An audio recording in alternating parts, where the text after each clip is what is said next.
Do you remember me from TMC? Oh, yeah, I remember you, TMZ. What's up? AB, you know, always broke, about broke, a lot of bills, and I'm absolutely bankrupt. Are you still the can man? I'm always gonna be the can man. What you talking about? Beer can, garbage can, trash can. As a matter of fact, can I get that camera you got? No. Oh, so what are you doing in Yo. Listen. This is kind of a sad day, man. It's been a sad week for AB. You know, the boys, he can't pay his tab, man. This is bad. So the reason why I'm making this video is this clip I'm gonna show you right now. But it spoke to me. And so we're gonna go over why people in the entertainment industry, right, are rich when they're relevant. The reason why I'm bringing this up is because of this weird clip. Check this out. She's rich. She has generational wealth. Cardi B's kids are rich. Who gives a fuck about a nigga? I'm sorry. Who gives a fuck about a man? Becoming the second richest. So that's why I'm making this video, because she says she's rich, and we're gonna show you. We're not gonna discredit, because she is rich, right? She is rich. She's the second rapper to make the most money in 2025. This female rapper of all time, reaching $101.6 million net worth in 2025. This is even more impressive when you think about the fact that Cardi B has only ever released one album. So, all right. So, celebrities going broke, right? This is a thing. So I just we just saw this clip, right? Adrien Broner, professional boxer. This dude was cool with Mayweather. This dude just fought, I would say, while I was in college, he fought Canelo, the dude that just fought Bud. He fought him like in 2014, 15 or something like that. Like, dude was the next up. And now, you know. But how is he gonna get this money though? He gonna get it back, man. Can we do a party or something? Why am I bleeding, bro? No, because we got to square this up tonight.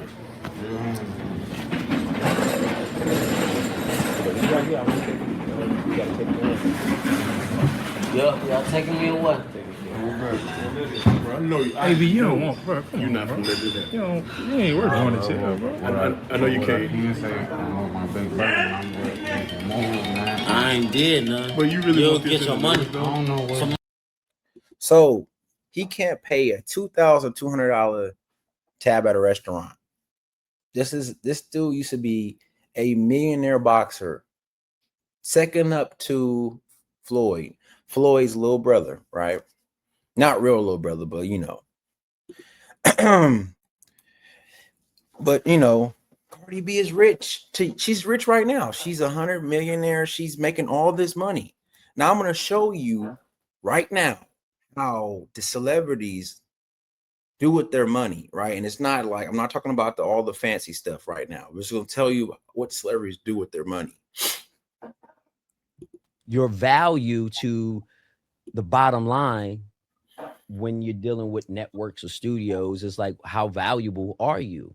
And sometimes if you're not that valuable anymore, you're not bringing in the money.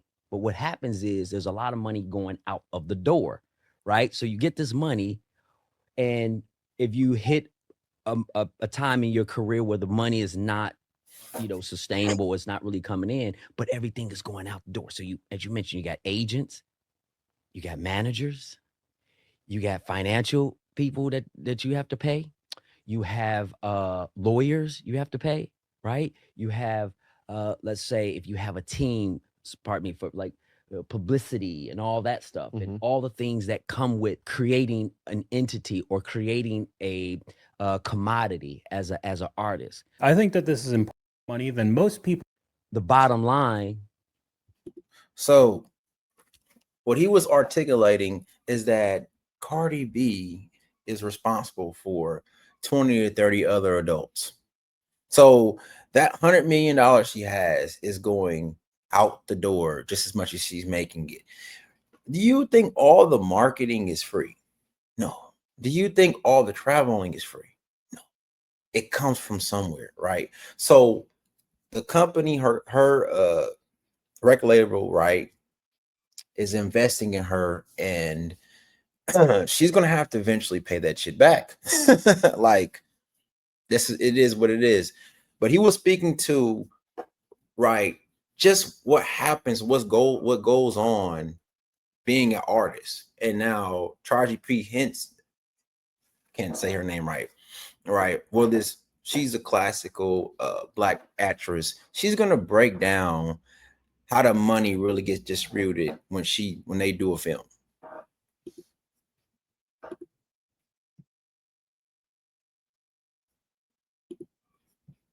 When you're dealing, not bringing in edgers, have a team. Pardon me, for like commodity as an artist. I think that this is important. We don't do this alone. The fact that we're up, it's a whole entire team behind us. They have to get paid. So when you hear someone saying, "Oh, such and such made $10 million," no, that's not that didn't make it to their account. Know that off the top, Uncle Sam is getting 50%. That's right. Okay, so do the math. Now we have $5 million. Your team is getting 30% or whatever your team is off of what you grossed, not more. After what Uncle Sam took. Now do the math. I'm just tired. I'm tired. And she didn't mention this. She's a very booked actress, meaning she stays booked. She stays in movies that we see in theaters all the time. Just imagine how many black actresses don't get that many attempts, don't have a personal relationship with Tyler Perry. Like, it's a lot. So when you're not, we saw, I should have brought this clip up, how Cameron paid the actor from Smart Guy like $2,500 to prank him. Now, $2,500 is good money, but what I'm saying to you is, like, I know if an actor's taking that type of money, he don't have a manager, he don't have a team, it's just him. Because he's not making enough money to pay other people. So when people talk about, well, Cardi B is a millionaire, her business, her network, her business, her entity is millions, right? She might not be worth all that money because, like I said before, and like they said, they're paying a lot of people. When they go on a tour, how much does the tour cost? It costs us a lot of money. But we really want to go into this because people were saying, yo, she has a baby daddy that's now an NFL player. And so now we're going to get into some NFL player / basketball player money because it's a misconception. Like, Diggs' contract is only for 3 years. So right now the contract is worth $69 million, right?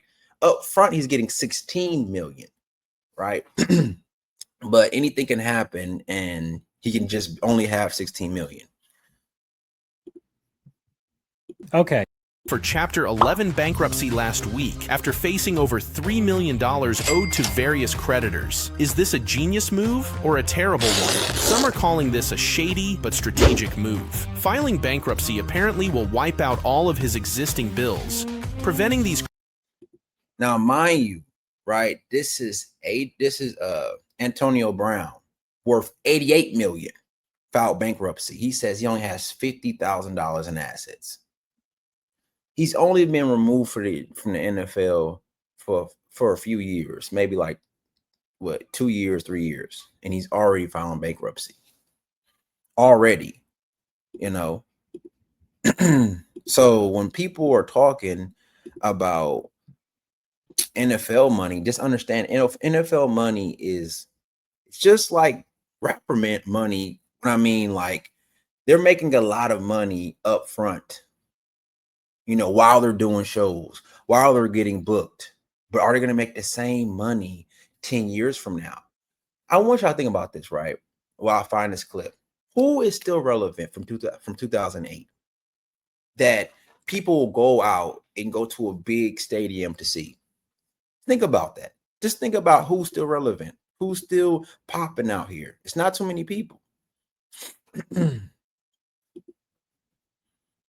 Advisors who made risky investments and mismanaged his money. On top of that, he had to pay nearly $45,000 a month in child support for his 4 kids. And by 2011, just a year after leaving the league, he was struggling to pay his bills. But it gets even worse. You see, Owens tried to make a comeback in the NFL, hoping to fix his financial situation, but no team wanted him since he was in his late 30s, so with no steady income, he lost almost everything, and just like that, one of the greatest wide receivers in NFL history was broke. So I am going to one of the most expensive places to the planet. They can't afford one of those because of the amount that you got.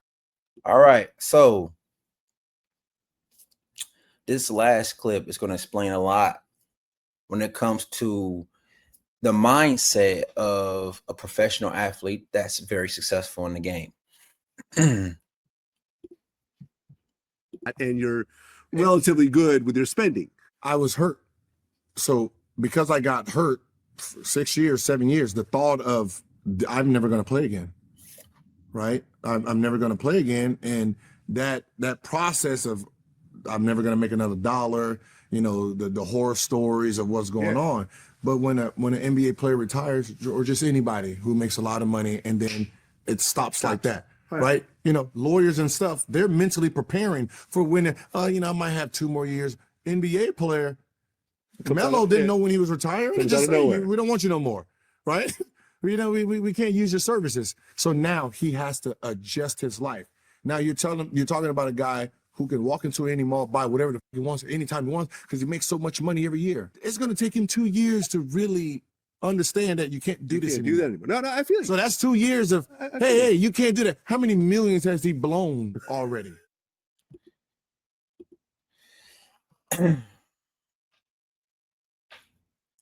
This is professional athlete. He said after 5 to 6 years, they're broke. They're broke. And he explained because when you're a millionaire and you have all this money, you're living lavish, right? And so now, people, we're going to go into what most Black people dream about, right? This is Dame Dash, and this is Dame Dash's situation, because Dame Dash was, it still is, he's a hip hop icon, but a millionaire, right? Because the theme of this video is that just because you're hot today, you're relevant today, are you going to be relevant 10 years from now in the entertainment industry? Because when we're talking about Cardi B, she's hot today, but will she be hot 10 years from now? Just hold on to that. What happened? They called him arrogant. They called him broke. They called him a cautionary tale. But what if Damon Dash was right just too early? What if the real reason he fell was because the system was never built for independent Black wealth to survive? He told us to own everything, to never beg the gatekeepers, to walk like a boss even if you couldn't afford the shoes. But here's the problem no one wants to admit. You can't out-vibe poor infrastructure.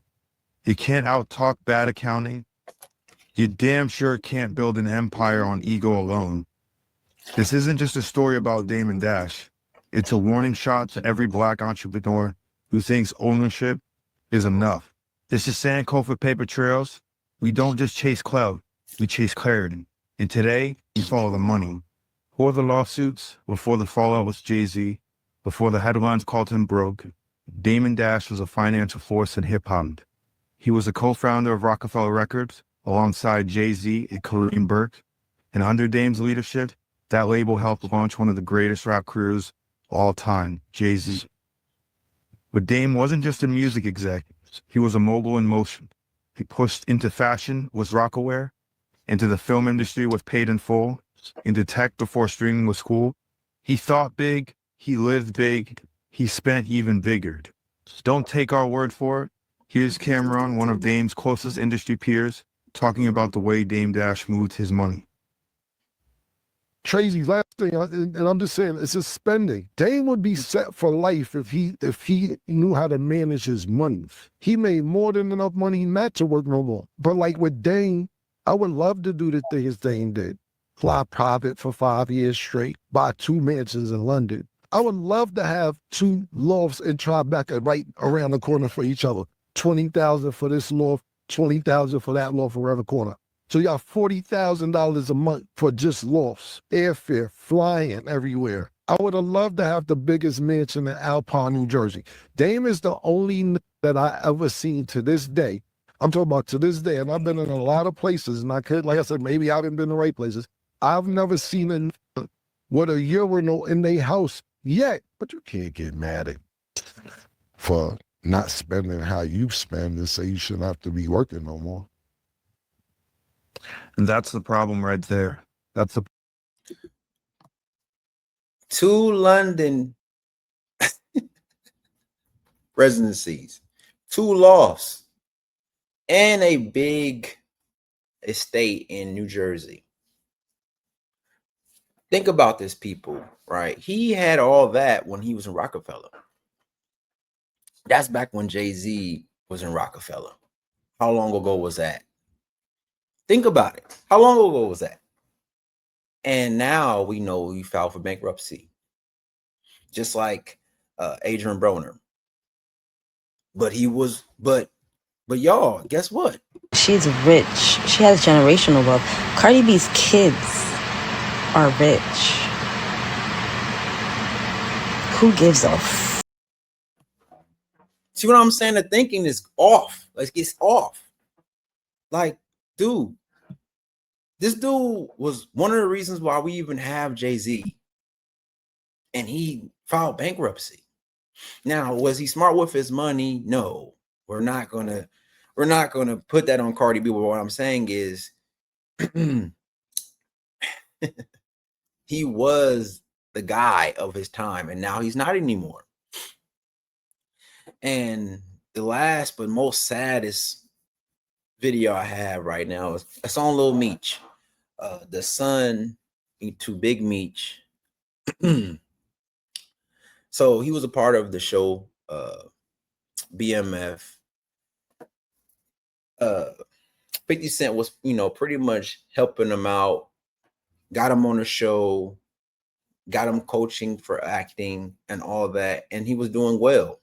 His father comes home. His father starts to align himself with Rick Ross and some of 50 Cent's enemies. And then so 50 Cent is a petty guy. Listen, he's one of my favorite entertainers because he evolves all the time. But like, he's petty, right? And so 50 Cent wiped his hands of a little MeecH. And this is what happened. 2025, Selena Powell dropped some particular posts basically exposing little MeecH. And of course, at first it was just posts. It wasn't a whole bunch of other stuff. She was saying stuff like, mind you, he living in Floyd Mayweather apartment for free with his daddy because they can't afford rent. B, you think I'd be proud to admit that? I cared for you like you were my son. You couldn't even afford meals. H.O. I connected you with my weed plug because you can't afford to get high. There was a whole bunch of other stuff. It was going crazy. I mean, she was just getting on him. Demetrius, you know what's cap? It's the fact that you got to post a Ferrari that got repossessed because she couldn't afford insurance. Post the car in real time right now. Let's go. Please, please. Down. But this is the post in which Little MeecH actually responded to. Would you believe this? Smoker, known snitch, said, I'm cap. Out of all men you think I'd lie on you, Demetrius, I lie to my friends about not being with you because they know you a bum. A bum. I believe it's like 3 to 4 seasons of BMF. So he's currently on TV, but lives for free in Floyd Mayweather's apartments because they too broke. which is a blessing. Let's not put that that's a blessing. He's able to do that, but he's supposed to be a millionaire, right? He's on a hit show. I'm saying all to say this, right? When you hear, we can go back to this last clip. About a nigga. I'm sorry. Who gives a fuck about a nigga? I'm sorry. Who gives a fuck about a man? Becoming the second richest. So when you hear this goofy logic of she's rich, she has all this money, just know Dame Dash was rich before her. Just know Adrien Broner was rich before her. Just know Antonio Brown was rich before her. Pharrell Owens was rich before her. Like, it's a lot of people that were rich, that had money in their time, in their era, killing the game. She's killing the game. Is she going to have the money when the kids are when it's time for them to go to college? That's what I'm saying. On top of what Miss Henson said, right? She has to pay what a team, right? It's camera guys, it's security every year, right? These people depend on her for money. Think about that when you hear goofy people talk about, well, she's rich, she has wealth. It's like, she is rich 2025. Say that with me. 2025, she's rich. Anyways, CJ, hope you enjoyed the content. I did. I'm out.